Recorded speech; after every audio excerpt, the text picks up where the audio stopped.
રાજકોટ મહાનગરપાલિકાની ચૂંટણી પૂર્વે વોર્ડ નંબર 13માં ભાજપને મોટી સફળતા મળી છે અને નારાજગીના સૂર શમ્યા છે.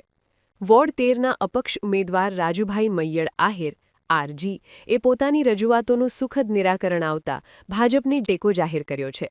ધારાસભ્ય રમેશ ટીલાળા, શહેર પ્રમુખ માધવ દવે અને પ્રદેશ નેતા ભરત બોઘરા સહિતના અગ્રણીઓએ મધ્યસ્થી કરી સમાજની બાબતોનું યોગ્ય નિરાકરણ લાવતા આ સહમતિ થઈ છે.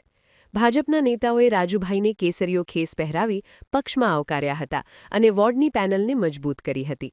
અપક્ષ ઉમેદવારના આ નિર્ણયથી વોર્ડ 13માં ભાજપની સ્થિતિ વધુ મજબૂત બની છે અને વિરોધ પક્ષોના ગણિત બગડ્યા છે.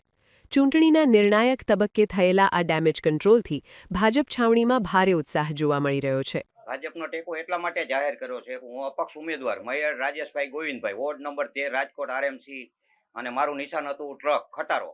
હવે મારે એવું હતું કે ભાજપના ઘણા બધા એવા પ્રશ્ન મને નડતા હતા કે ભાઈ આ કોઈ લોકો કરતા નથી, કે બમ્પનું હોય તો 2 વર્ષ પહેલાનું જે મેં એને કાર્ય સોંપ્યું હતું નહોતું કર્યું.